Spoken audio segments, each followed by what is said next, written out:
Hi, I'm Gracie Marsden, author of Bones of Jade, Flesh Like Ice. It's a story about a young woman who is murdered and reincarnated as a Jing, which gives her the power to be able to bless or curse the people around her. She goes on this journey to find the people responsible for her death, and one thing gives her pause, and it's her husband from a previous life. She now has to choose between vengeance or being with the only man she ever loved. It's a story about fear and about the desire for control that we sometimes have.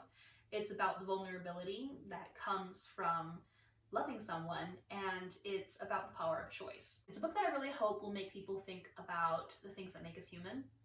And it's one that I also hope will make people cry, just like all my favorite books do. The first time I started writing a fantasy book, I think I was around 14 or 15 years old.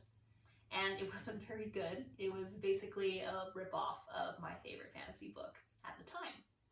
I had the preconception that a good fantasy book meant that the main characters would basically have blonde hair and blue eyes.